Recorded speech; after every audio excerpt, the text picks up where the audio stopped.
ప్రభునామానికే మహిమ కలుగునుగాక.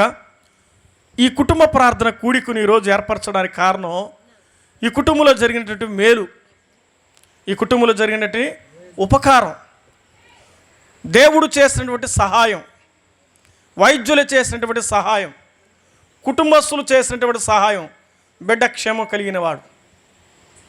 కాబట్టి ఈ రాత్రి ఈ కుటుంబాల మీద దేవుని యొక్క మహా కనికరం, దేవుని దయ ఉన్నందువలన ఈ రాత్రి వేళ ఇలా మనం కూడి ఉన్నాం. ఈరోజు దేవుని మనం తలుసుకోవడానికి దేవుడు మన జీవితాల్లో ఎంతో ఉపకారం చేశాడు. మనము ఆయన సేవించినప్పుడు, మనము ఆయన ఆరాధించినప్పుడు కదండి, మేలు చేయక నీవు ఉండలేవయ్యా, ఆరాధించక నేను ఉండలేనయ్యా, ఆ పాట యొక్క భావం. ఈరోజు దేవుని ఆరాధించగలుగుతున్నామంటే కొంతమంది జీవితాలు నోరు కూడా రాకుండా పోతా ఉంది. మాట్లాడే నోరు పోతే, మోగపోతే ఆ హృదయ ఘోష, ఆ హృదయ యొక్క బాధ అసలు చెప్పలేం. ఈరోజు దేవుడు మనకు స్వరాలు ఇచ్చి యేసయ్యానికి స్తోత్రములు ప్రభువా, యేసయ్యాని కృతజ్ఞతలు అని చెప్పగలిగే సజీవుడైనటువంటి జీవితం ప్రభు మనకిచ్చాడు. రండి ఈ రాత్రి వేళ దేవుని వాక్యాన్ని చదువుకుందాం. నిర్గమాకాండం 23వ అధ్యాయము 25వ వచనం. బైబిల్ ఉన్నవారు చదివి సహకరించండి. పరిశుద్ధ బైబిల్ గ్రంథములో 23వ అధ్యాయం 25వ వచనం. త్వరగా చదవాలి, బైబిల్ చదివేవాళ్ళు. నీ దేవుడైన యెహోవాను సేవింపవలెను, అప్పుడు ఆయన నీ ఆహారమును నీ పానమును దీవించును, నేను నీ మధ్య నుండి రోగమును తొలగించదును. ప్రభుకి మహిమ కలుగునుగాక. ప్రార్థన చేద్దాం. మహాగరుడువైన తండ్రి, ప్రేమగల మా ప్రభువా, మీ పాదములకే స్తోత్రములు, వందనాలు. ఈ రాత్రి వేళ నీ మాట పేరూరు ప్రాంతములో తండ్రి కుటుంబ ప్రార్థన కుడికులో మీరు మాతో మాట్లాడబోతున్నారు. ఈ వాక్యము ద్వారా ఈ ప్రాంతమును మీరు ఆదరించండి. ప్రస్తుత దినాల్లో భయంకరమైనటువంటి రోగాలు, క్యాన్సర్తో బాధపడుతున్న చాలామంది ఉన్నారు. తిరుపతి ప్రాంతంలో టాటా ట్రస్టు ఒక క్యాన్సర్ కేంద్రమైన ప్రభువా ఇక్కడ హాస్పిటల్ నిర్మించారు తండ్రి. ఆ రోగాలే కాదు, గుండె జబ్బులు రోగాలు, అంతుపట్టని షుగరు, బీపీ, రకరకాలుగా మానవుడు పడిపోతూ వేదన పొందుతున్న దినాలు. ఈ రాత్రి వేళ నాయన మందరితో నువ్వు ఏమి మాట్లాడతావో నేర్పించుమని నీ చెంత నేను నిలబడి ఉండగా ఈ ప్రాంతముతో ప్రజలతో తండ్రి నమ్మిన వారి ప్రాంతాలు వింటూ ఉన్నారు. ఈ ప్రాంతం 25 సంవత్సరాలుగా నీ మాట నీ ప్రాంతంలో మేము అందిస్తూ ఉన్నాం. ఈ కుటుంబాల క్షేమం కొరకై, సౌఖ్యం కొరకై, ఆరోగ్యాల కొరకై, ఆనందాల కొరకై మేము ప్రార్థిస్తూ ఉన్నాం. పరలోక భాగ్యం పొందాలని, నిన్ను ఎరిగి ప్రభువా నీ సన్నిధిని అనుభవించాలని ఇష్టపడుతూ ఉన్నాం. ఏదేమైనా ప్రతి ఒక్కరితో ఈ రాత్రి దర్శించమని, మాట్లాడమని, నీ మాటల ద్వారా ఊరట, ఆత్మరక్ష కలిగించమని సహాయం చేస్తారని యేసు క్రీస్తు నామమును బట్టి వాక్యభాగం కొరకై అడిగి వేడుకొనుచున్నాము తండ్రి, ఆమేన్. ప్రభునందు ప్రియమైనటువంటి వారలారా, ఈ రాత్రి వేళ గ్రామస్తులారా, దేవుని వాక్యం చదువుకున్నాం. ఈ గ్రంథానికి ఏం పేరు ఉందో తెలుసండి? పరిశుద్ధ గ్రంథం అని. ఇది మీ చేతిలో ఏం పేరు ఉంది చూడండి. ఒకసారి బైబిల్ గ్రంథం తీస్తే పైన ఉంది పరిశుద్ధ గ్రంథం. ఎన్నో గ్రంథాల్లో ఉన్నాయి, కానీ పరిశుద్ధ గ్రంథం అని పేరు పెట్టారు. మీరు గమనించండి, ఈ గ్రంథంకు ఉన్నటువంటి విలువ బ్రతుకులను, జీవితాలను, అనేక యొక్క జీవితాలు మార్చినటువంటి జీవితం. ఎటువంటి వారైనా, కఠినాత్ములైనా సరే ఆ మాట చదివినప్పుడు వారంతటికి వారే ఆదరించబడిన వారు ఉన్నారు, వారంతటికి వారే బాగుపడిన వారు ఉన్నారు. జీవితాలు సరిచేయబడుతున్నటువంటి గ్రంథం ఇది. అందుకే బైబిల్ ఒక మాట ఉంది, పాట అంటారు, పఠింప శ్రేష్ఠ గ్రంథం బైబిల్. బైబిల్ తలరాతలు జీవితాలు మార్చగలిగింది. ఎందుకో తెలుసా? నువ్వు క్షేమం పొంది, నువ్వు నెమ్మది పొంది, ఆరోగ్యం కలిగి ఆనందంగా ఉండమని ఈ గ్రంథం ఘోషిస్తుంది. ఎన్ని గ్రంథాలు చదివినా పుణ్యానికి వెళ్ళమని చెప్తుంది. ఏమండి, దాన ధర్మాలు చేసినా, జపతపాలు చేసినా, వ్రతాలు చేసినా, హోమాలు చేసినా, ముక్కుబడి చేసినా ఎక్కడ పోవాలని? పుణ్యానికి చేరాలని. ఉన్నవాడు చేస్తాడు, లేనివాడు పరిస్థితి ఏమి? ఉన్నవాడేమో చేయడు, ఎంతనే ఖర్చు పెడతాడు. ఏమండి, కొంతమంది ఎంతనే ఖర్చు పెడుతున్నారు, కానీ మనిషికి పెట్టమంటే పెట్టరు. అర్థమవుతుందా చెప్పిన మాట? చెట్లకు పెడుతున్నారు, పుట్టకు పెడుతున్నారు, ఇంకొకరు పెడుతున్నారు, ఇంకో పెట్టని చెప్పాలా. దానితో పాటు ఒక మనిషికి ఒక ముద్ద అన్నం పెట్టమంటే పెట్టరు. అర్థమైందా? పెట్టేవాళ్ళు ఉన్నారు, పెట్టేవారు ఉన్నారు. అందరూ దీని కేటగిరీ. ఏమంటుంది తెలిసిన? దాన ధర్మం అన్నా మీరు ఏది చేస్తే ఎక్కడికి వెళ్ళాలని? పుణ్యానికి వెళ్ళాలని, వారు పరలోకంకి వెళ్ళాలని. మేలు చేసిన వారి జీవితం ఈ రాత్రి వేళ, ఒక వ్యక్తి జీవితానికి ఈ ధన్యత, ఈ భాగ్యం కావాలి. మనం ఏం చేస్తున్నా, ఎలా ఉన్నా, ఒకరోజు ఏది మన దేశం అమ్మా, మన దేశం పరలోకము నా దేశము, పరదేశి నేనిలా మాయాలోకమే గదా, నేను యాత్రికుడను. మనం ఈ లోకానికి టూరిజం లాగా వచ్చాం. మనం ఎవరో చెప్పండి? మనం టూరిస్టులు, యాత్రికులం. మనం ఇక్కడికి వచ్చాం, కొంతకాలం ఉన్నాం. ఎంతకాలం ఉంటామంటే నీ ఇష్టం, నీ ఓపికతో టూర్ పోతావు. ఒకరు 50 రోజులు టూర్ అంటాడు, ఇప్పుడు 30 రోజులకి వెళ్ళిపోతున్నాడు. ఆ టూర్కా? ఈ టూర్కి వచ్చాం, అక్కడికి వెళ్ళాల్సిందే. ఇది వదిలి అక్కడికి వెళ్ళాలి. మనం వచ్చినాం ఎక్కడికి వచ్చాట, ఈ తిరుపతి అనే ఊరిలో కొన్ని రోజులు టూరిజం. ఇక్కడ చక్కగా ఒక ఇల్లు కట్టుకొని ఉన్నాం. ఇది ఈ లోకం వరకే ఇల్లు. ఇది వదిలి ఒకరోజు ఆడపోని, నువ్వు ఎక్కడ పంపించాడు, నిన్ను ఎక్కడి నుంచి పంపించాడు దేవుడో ఆ ఊరికి వెళ్ళాలి. దాన్నే పరలోకం అన్నారు, దాన్నే పుణ్యలోకం అన్నారు. ఆ రాజ్యానికి వెళ్ళాలంటే మనం చేయవలసినటువంటి నియమ నిబంధనలు ఏవి చేస్తే, ఈ లోకంలో ఉన్నంత వరకు, ఈ భూమి మీద ఉన్నంత వరకు దేవుడు అన్నాడు, నేను మీ మధ్య ఉంటానన్నాడు. పరలోకం ఉన్న దేవుడు, మనం ఎక్కడికి వచ్చేసినాము? భూమి మీదకి వచ్చాము. ఇప్పుడు దేవుడు ఎక్కడికి వచ్చాడా? ఎంత ప్రేమమ్మ నీ మీద దేవుడు అంటే. నువ్వు పరలోకం ఉంటే పరలోకంలో ఉన్నాడు, నువ్వు భూమి మీదకి వస్తే భూమి మీదకి వచ్చాడు, నేను నీతోనే ఉంటానన్నాడు. మనం మాత్రం దేవునితో ఉండాలని ఇష్టపడం. అయ్యా ఈ రాత్రి ప్రార్థన అయ్యా పేరూరు ప్రాంతంలో నువ్వు యాడ్నా వచ్చేదా, వాన పడుతుందేమా? నిన్న దినం మొన్న దినం గుండెలో ఏందా రైలు, ఈ కుటుంబానికి ఏమని ముర్రా ప్రార్థన చేయ, మురళే రేపు నీటిలో కార్యం జరుగుతుంది చూడుమా అడగండి. రేపు మీ వీధిలో వాక్యం చెప్పే వెళ్తాం, వాన పడదు. దైవ సేవకుడికి రాత్రి మీకు చెప్పే మాట ఇదే, ఖచ్చితంగా మీ ఇంట్లో ప్రార్థన జరుగుతుంది. నీ పక్షాన్ని ప్రార్థన దేవుడు వింటాడు, సంఘ ప్రార్థన వింటాడు. ఇది నిరీక్షణ. నిన్న చెప్పిన మాట ఇది. నిన్నేం పడతావు? ఇది చినుకులు పడుతుంది, గాలివాన్లో, తిరుపతిలో. ఇంకా ముందు రోజు ఎట్టునిదా?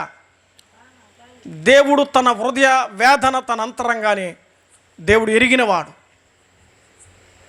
అయితే మనం నమ్మాలి, దేవుడా నా పక్షాన్ని ఇవ్వాలి, ఆయన మన పక్షాన్ని నిలబడే దేవుడు అన్నాడు. నీ పక్కన ఆయన ఉంటాన్నాడు కదా. మన పక్క మనుషులు లేకపోవచ్చు అమ్మా, ఈరోజు నీ పక్క ఎవరు లేకపోవచ్చు, నీ పక్క దేవుడు నిలబడి ఉన్నాడు. అది నమ్మాలి. రాత్రి నువ్వు ఎవరున్నా నీ పక్కన? నీ పక్కన ఎవరు అని చెప్పుకోవాలి. నీ పక్కన ఇద్దరు ఉంటారు ఎప్పుడు. దేవుడు ఉంటాడు, దెయ్యం కూడా ఉంటుంది నీతో కూడా. అర్థమైందా? దేవుడు ఉంటాడు, దెయ్యం కూడా ఉంటుంది. నిన్ను వెంబడిస్తున్నది ఎవరో నువ్వు ఆలోచన చేసుకు. రాత్రి ఎవరుంటే నీకు మేలు, ఎవరుంటే నీకు క్షేమం, ఎవరుంటే నీకు సమాధానం ఎరుగు, ఆలోచించాయి. దేవుడు నీతో ఉండాలి, నువ్వు ఆశీర్వదించబడతావు. రండి ధ్యాన శీర్షులోకి మనం వద్దాం. నిర్గమాకాండం చదువుకున్నాం కదా. ఏం చదువుకున్నాం?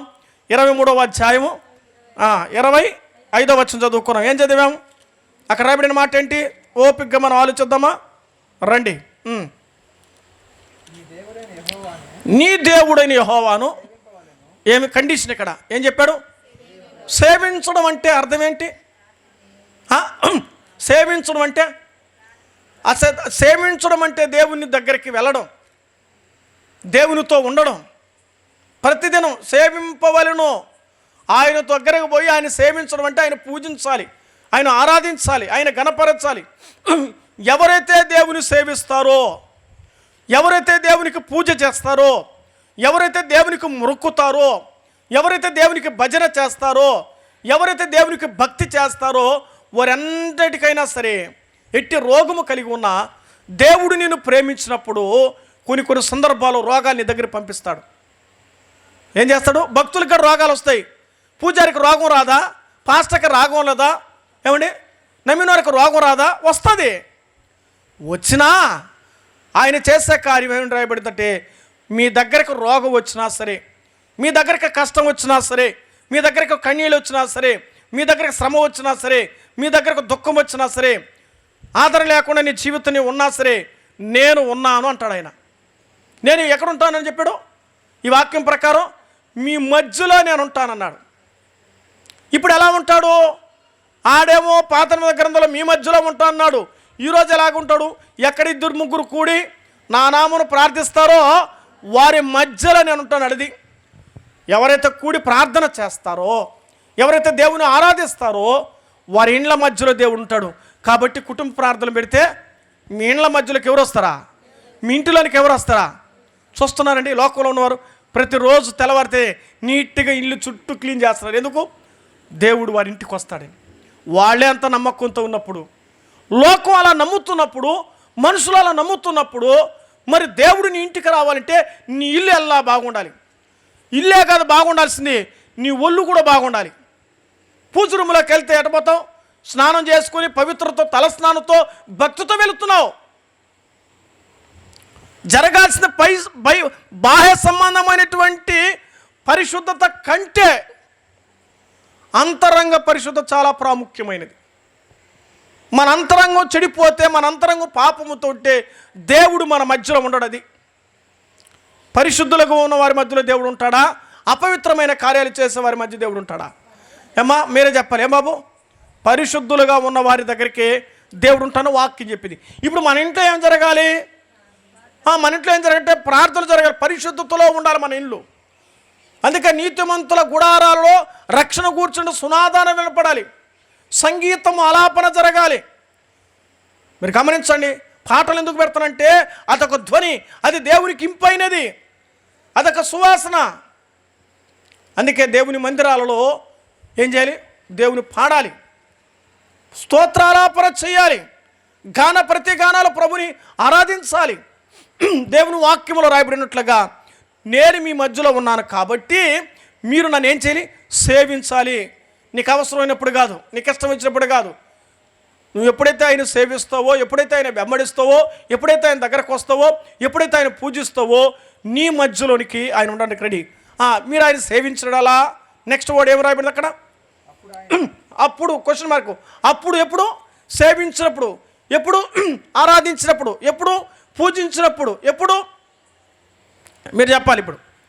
ఇప్పుడు మన మధ్యలోకి వస్తాంటే అప్పుడు అన్న రాయబడింది. ఎప్పుడు? ఎప్పుడంటే ముందు వచ్చిన చదువుకున్నాం కదా, సేవించినప్పుడు అని చెప్పాలి. ఎప్పుడు అంటే ఆయన సేవించాలి, దేవుని మందిరానికి రావాలి, దేవుని పూజించేవారు ఉన్నప్పుడు. అప్పుడు తర్వాత ఏం రాయబడింది? క్వశ్చన్ మార్క్ ఇచ్చి అప్పుడు నెక్స్ట్ మీ ఆహారాన్ని. అర్థమైందా? ఆహారం ఏం చేస్తాడా? కొంతమంది చూడండి, దండం పెట్టుకొని ఒక ముద్ద పక్కన పెట్టి మళ్ళా స్వాహ. అవునా కదా? మీరు గమనిస్తున్నారు ఎప్పుడైతే చిన్నపిల్లకలు మమ్మీ ఆఖరి తప్పకనే వేస్తాం. మనం తినే ప్రతి పదార్థాన్ని మీద భగవంతుని తలుచుకుని తినాలి మనం. దేవుడా ఈ అన్నం ఇచ్చినందుకు దీని ఏం చేయాలి? పరిశుద్ధపరుచున్నాయని ఏం చేయాలా? మనం ఏం చేస్తామా? ప్రభువా నా కాత్రం నీకు స్తోత్రం ఆమెన్ అయిపోవాలి. ఆకలికి తట్టుకోవాలి మనం. కొంతమంది ఏమిట, నేను ఆ క్లాస్లో కూడా సార్ ఆకలి సార్ అండి, 8:30 టైం కడుపు కాలిపోతుంది సార్, నీకేం తెలుసు నా బాధ అన్నాడు. రే ఏమనంటే నేను ఆకలికి ఉండలేను సార్. 8:30కి పిల్లోడు 7వ క్లాస్ పిల్లోడు ఉండలేడంట. దేనికా? అండమాన్ చేయలేరురా నేను ఏడేలా ఆకలికి మల పెడితే అర్థమవుతుంది. సుకుమారంగా పెరిగిపోతున్నారు. దేంట్లా? అర్థమైందా? ఒక పూట 1 గంట ఆలోచన తట్టుకోలేకపోతాడు. నా వల్ల కాదు పట్ట కొట్టుకుంటాడు. సార్ నా వల్ల కాలేదు సార్ అన్నాడు. రే ఇదేంద్రంత ఘోరంగా ఉండవు నువ్వు అన్నా. నేను ఏంద్రంత ఘోరంగా ఉండవు, ఆఖరికి ఒక పూట కూడా తట్టుకోలేవా? ఏమన్నా అర్థం చేయండి. అప్పుడప్పుడు మన పిల్లకాయలకి నేర్పించండి. ఏమైనా పస్తులనే నేర్పించండి. వాడు మళ్ళీ నోరు కొట్టుకోకుండా కడుపు కొట్టుకుంటాడు. మళ్ళీ పరిస్థితులు బిడ్డలు అట్ట ముదుగారం జాకేమైపోతాడు తెలిసిన, అసలు మరీ ఘోరం అయిపోతాడు. వాడు తట్టుకోలేకపోతున్నాడు. 8:30 వాడు వల్ల కావలేకపోతున్నాడు. ఏం చేయాలి? ఈ రాత్రి వేళ ఆలోచించాలి. దేవుని వాక్యం రాయబడినట్లుగా మన మధ్యలో మన ఆహారాన్ని దేవుడు దీవిస్తున్నాడు. మనం తింటున్నట్టు ఆహారం దేవుని చేస్తాడు. అదేమవుతుందా? కొంతమంది సార్ తిన్నాను అరగనే లేదు అన్నాడు. అప్పుడు నేనేమనాలంటే నిన్నెవుడు తినమనాలి, అంతేగా? అరగలేదంటే అర్థమేమి? సార్ ఈ మిషన్ బోర్కు వచ్చేసి సార్ అంటారు కొంతమంది. ఏందట ఈ పొట్ట అంటే మిషన్ ఏమొచ్చిందంట, బోర్కు వచ్చింది, ఇది బాగా బోర్ రిపేర్ చేయించాలి సార్ పో తీసుకో హాస్పిటల్కి రెడీ చేస్తాడు బోర్ని. అర్థమైందా? జెల్సిల్ ట్యాబ్లెట్లు, టానిక్లు, అర్థమైందా? ఇలాగ జీవితం అడాప్ట్ అయిపోతుంది. ఇవన్నీ లేకుండా నువ్వు భుజిస్తున్నావంటే, ఓ పూట ముద్ద నువ్వు తినగలుగుతున్నావంటే, పస్తు లేకుండా 3 పూట తింటున్నావంటే దేవుడు నీ మధ్య ఉన్నాడు. అది గుర్తుపెట్టుకో. దేవుడు నీ మధ్య.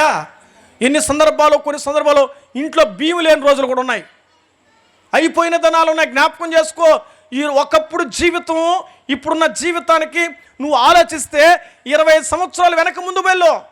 నీ స్థాయి నీ స్థితి ఎలా ఉన్నిందో 20 సంవత్సరాలు వెనకరా నీ వైభవం ఎలా మార్చాడు దేవుడు.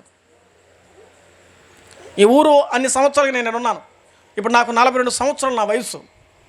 ఈ ఊరిలో చిన్నప్పటి నుంచి వస్తున్నాను. ఈ ఊరికి నేను చూస్తున్నాను అప్పుడున్న ఊరు ఇప్పుడున్న ఊరు, అప్పుడున్న స్థాయి ఇప్పుడున్న స్థాయి, అప్పుడున్న స్థితి ఇప్పుడున్న స్థితి, ఎంత మార్పు. దేవుడు ఈ ప్రాంతం మీద, ప్రార్థించిన ప్రాంతం మీద ఎంత కనుదృష్టి ఉంచాడు.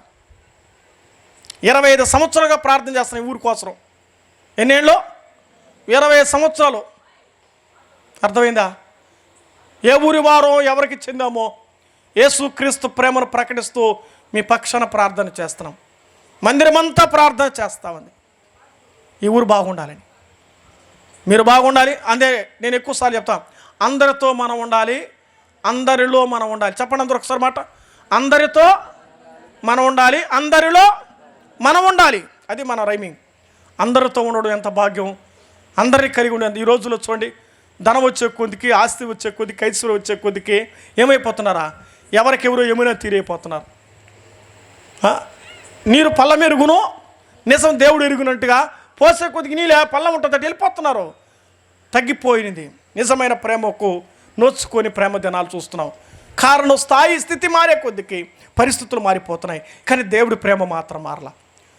నీ ఆహారాన్ని దీవిస్తున్నాడు, నీ పానమును దీవిస్తున్నాడు. తర్వాత రాయబడిన మాట మీరు చూడండి, అక్కడ రాయబడిన మాట త్వరగా దాంట్లో ఉన్న విషయాన్ని చూద్దాం. నేను ఈ మధ్య నుండి రోగం తొలగించదు. అది ఏం చేస్తాడంట, నీ రోగాన్ని తొలగిస్తున్నాడు. ఈరోజు బిడ్డ రోగాన్ని తొలగించాడు. ఏమిటి 3 దినాలు 4 దినాలు ఎంత బాధపడి ఎంత వేదన పొందితే దేవుడు క్షేమంగా ఇంటికి తీసుకుని వచ్చాడు. వారి కన్నీటి గాథను, వారి బాధను, వారి దుఃఖాన్ని దేవుడికి తెలియచేసినప్పుడు దేవుడు వారి జీవితంలో ఏం చేశాడట, వారి రోగమును ఏం చేశాడంట బైబిల్లో తొలగించను. గమనించాలి బాగాలి. ఈ రాత్రి వేళ నేను రోగాన్ని ఏం చేశాడు, తొలగిస్తాడమ్మా. ఏ రోగమైనా సరే ఏసై దగ్గరికి రా, రాత్రి వేళ నీ రోగాన్ని తొలగిస్తాడు. ఈరోజు నిలబడలేం, కూర్చోలేం. మీరు నమ్ముతున్నావు, తింటున్న ప్రతి పదార్థం కల్మషమైనటువంటి పదార్థాలు తింటున్నాం మనం. ఏది కూడా నమ్మదగినదిగా లేదు. అన్నీ కూడా ఇప్పుడు మీరు చూస్తున్నారా, ఓపెన్గా పెడుతున్నారు. ఏమంటున్నారు, ఇప్పుడు పెంచుతున్నారు, మొక్కలు పెంచి ఆర్గానిక్స్ అంటే అర్థమేమి, నిజమైన పండ్లు ఉన్నాయి, నిజం లేని పండ్లు ఉన్నాయి.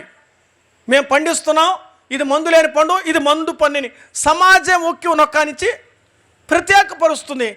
అర్థమవుతుందా? ఒకసారి నన్ను డిస్కస్ చేసా పిల్లడితో, సార్ ఆర్గానిక్ పండు ఏమో దాదాపు 70 రూపాయలు కేజీ టమాటా, ఏనండి తల్లే తినాలి, 70 రూపాయలు ఒకటి కేజీ టమాటా అంటున్నారు.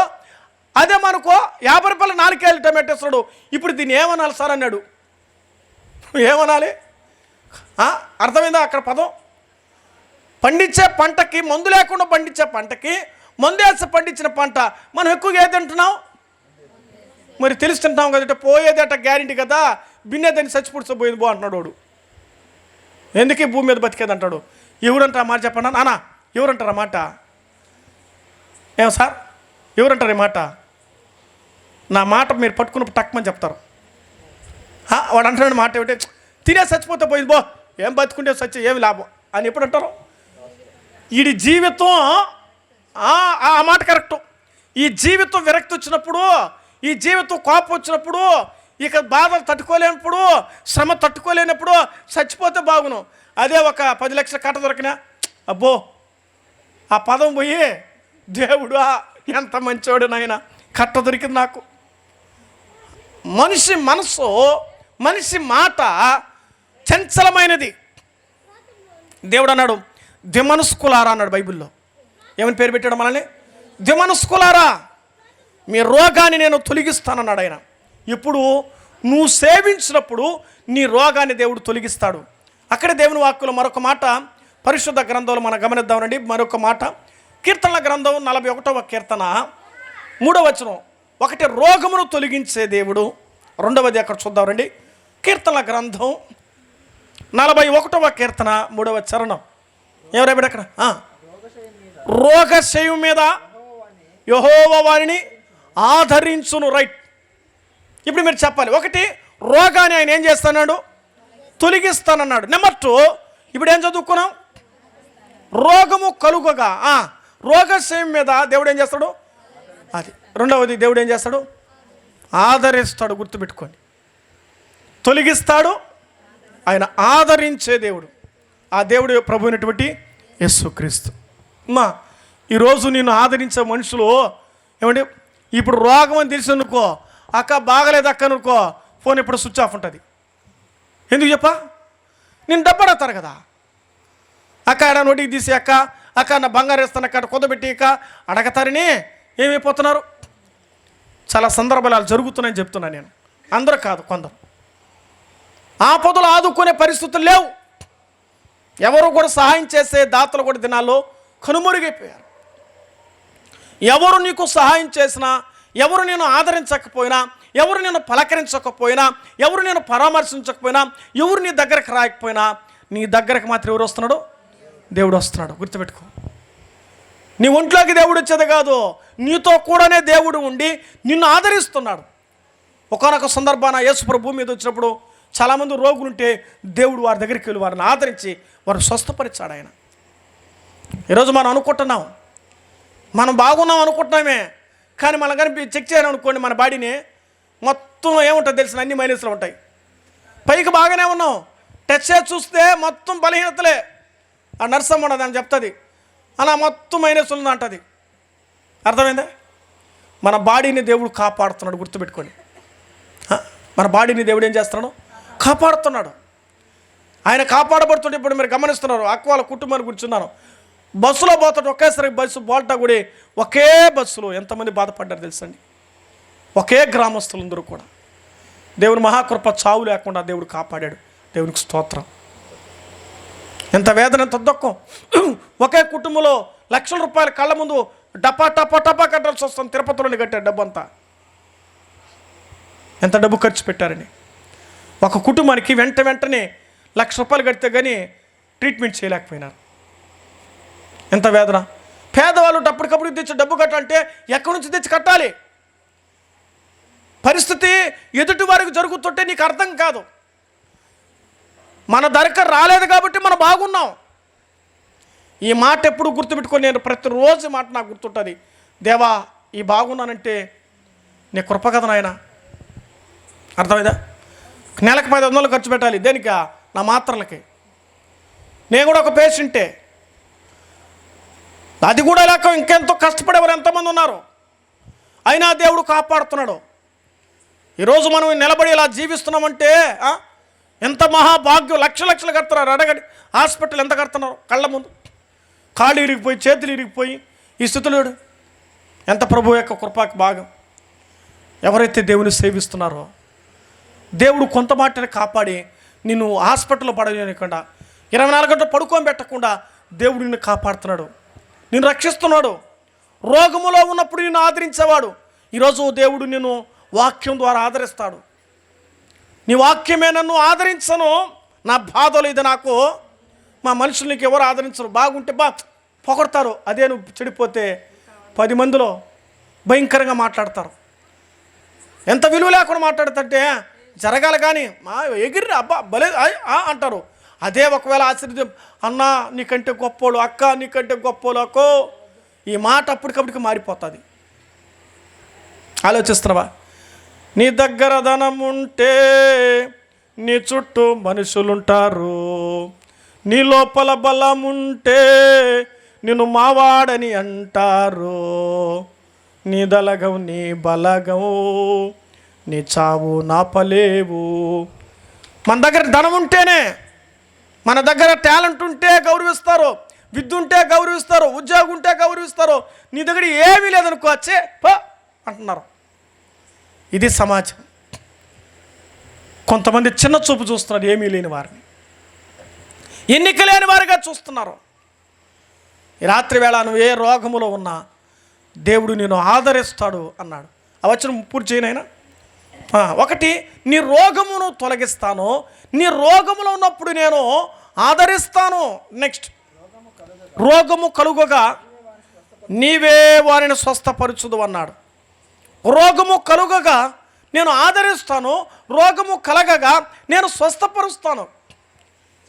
ఈరోజు స్వస్థపరిచి ఈ కుటుంబం పట్ల దేవుడు కార్యం చేస్తున్నాడు. అది దేవుని మహాకృప కాదా? దేవుని దయ కాదా? దేవుని ఆశీర్వాదం. అందుకే దేవుని వాక్కులో చూస్తూ ఉన్నాం. ఫిలిప్పీ పత్రిక 2వ అధ్యాయము 27 వచ్చి చూద్దామండి. రోగం అనే పదం మీద మనం చదువుతున్నాం. ఫిలిప్పీ 2:27 అక్కడ ఏం రాయబడుతుంది చూద్దామా? ఫిలిప్పీలకు రాసిన పత్రిక 2వ అధ్యాయం 27 వచ్చును. నిజముగా నిజముగా ఇతడు రోగి చావ సిద్ధమై ఉండెను కానీ, మూడోది, దేవుడు అతన్ని కనికరించను. ఆమెన్. దేవుడి బిడ్డను కనికరించను. ఆమెన్. ఇప్పుడు కనికరించాడు కాబట్టి వాడు కలగా ఉన్నాడు. అర్థమైందా?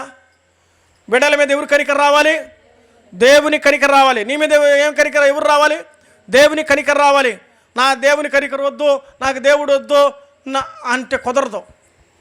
దేవుని కనికరం మీదకి రావాలి, దేవుని కృప నీ మీదకి రావాలి, దేవుని ఆశీర్వాదం నీ మీదకి రావాలి అని అంటే నీకున్నట్టు ప్రతి రోగాన్ని దేవుడు తొలగిస్తాడు. వస్తాయి చిన్న చిన్న రోగాలు, జబ్బులు వస్తాయి. అవన్నీ కూడా దేవుడు ఏం చేస్తాడు? లక్షలు ఖర్చు పెట్టకున్నంత పరిస్థితుల్లోంచి నేను దూరం చేస్తాడు. ఈరోజు ఎంతమంది అండి? ఈరోజు ఒక బిడ్డను కూర్చుని వాట్సాప్ పెట్టాను గ్రూపులో. ఏమండి అడిగారు ఆ చిన్న బిడ్డకి, 4 ఏళ్ల బిడ్డకి, 4వ తరగతి బిడ్డకి హార్ట్ ఆపరేషన్ అడిగారు. అర్థమైందా? 12 లక్షలు అడిగారంట. ఒక చోట 10 లక్షలు, ఒక చోట 6 లక్షలు, ఒక చోట 4 లక్షలు. అర్థమైందా? ఈ గుండె పనిచేయడానికి ఆపరేషన్ చేస్తే. ఈరోజు మన స్థితిలో ఉన్నామంటే, ఇంకా నిలిచి ఉన్నామంటే ఎవరు? దేవుడు ఆదరిస్తున్నాడు. గుర్తుపెట్టుకునేది, దేవుడు కనికరిస్తున్నాడు. దేవుడు కనికర పూర్ణుడు. ఆయన కనికర పూర్ణుడు. ఈరోజు నీ మీద కనికరిస్తున్నాడు కాబట్టి నువ్వు ఎట్టనో కలగా ఉన్నావు, లేదా కాలగర్భాన్ని కలిసిపోవాల్సిందంతే. అందుకే దేవా కనికర సంపూర్ణుడా, నీకు కృతజ్ఞతలు నీ రాత్రి మనం చెప్పాలి. ఈ కుటుంబ ప్రార్థన కుడికులు మనం నేర్చుకునే విధానం. నీ రోగాన్ని తొలగిస్తున్నాడు. నీ రోగంలో ఉన్నప్పుడు నీ దగ్గరకు వచ్చి ఆయన నిన్ను ఆదరిస్తూ ఉన్నాడు. నువ్వు రోగములో ఉంటే నిన్ను కనికరిస్తూ ఉన్నాడు ఆయన. ఆయన పేరు ప్రభునటువంటి యేసుక్రీస్తు. నేస్తమా, నీ బాధలో, నీ రోగములో, నువ్వు కన్నీళ్ళమయంలో ఉన్నప్పుడు నేను స్వస్థపరిచేవాడుగా ఉన్నాడు. లూకాసు వార్త 4వ అధ్యాయం 40 వచనం చూద్దాం రండి. లూకాసు వార్త 4:40. లూకాసు వార్త 4వ అధ్యాయం 40 వచనం చదువుకుందాం. సూర్యుడు అస్తమించుచుండగా వివిధ రోగముల చేత పీడింపబడుచున్నవారు ఆయన దగ్గర తీసుకుని వచ్చారు. రకరకాల రోగాల వచ్చిన వాళ్ళు ఎవరి దగ్గర తీసుకొచ్చారంట? యేసు ప్రభు వారి దగ్గర తీసుకొచ్చారంట. రకరకాల రోగరస్తులు. యేసు ప్రభు వారు ఆ రోజులు ఎక్కడుంటే, ఆయన ఎక్కడుంటే అక్కడ జనాలందరూ వచ్చేవాడు. ఎందుకు? ప్రభు దగ్గరకు వచ్చి ప్రభు దగ్గర స్వస్థపరచబడ్డానికి కోసం. యేసు ప్రభు దగ్గరికి రకరకాల రోగరస్తులు వచ్చేవాళ్ళు. వచ్చిన తర్వాత దేవుడు వారి రోగాలంతా చూసేవాడు.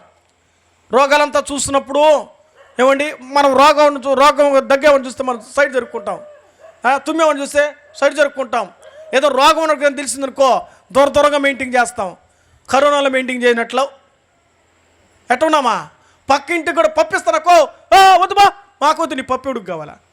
కరోనాలో పప్పు కూడా ఆశించాలా, ఉప్పు కూడా ఆశించాలా. ఆ ఉప్పులో కూడా ఆడుంటుందా కరోనా? ఏడుంటుందా రోగం, ఏడుంటుందా జబ్బు? పక్కింట్లోకి పోవడానికి భయపడ్డాం. ఏమండి అర్థమైందా? కరోనా కథలో మాస్క్లు వేసుకుని యేసు ప్రభు గురించి పత్రికలు ఇస్తూ ఉన్నాం. మేము ఆ టైటిల్ మేము ఎలా పెట్టాం? కరోనా కథను పెట్టాను. ఒక 1000 పాంప్లెట్లు కొట్టాను. అదే ఒక 100 పాంప్లెట్ లోపల కథం అయిపోయింది కరోనాది. ఆ పాంప్లెట్ ఇంకా పంచలు అట్టే ఉన్నది. కరోనా కథ నా బీరోలు ఉంది.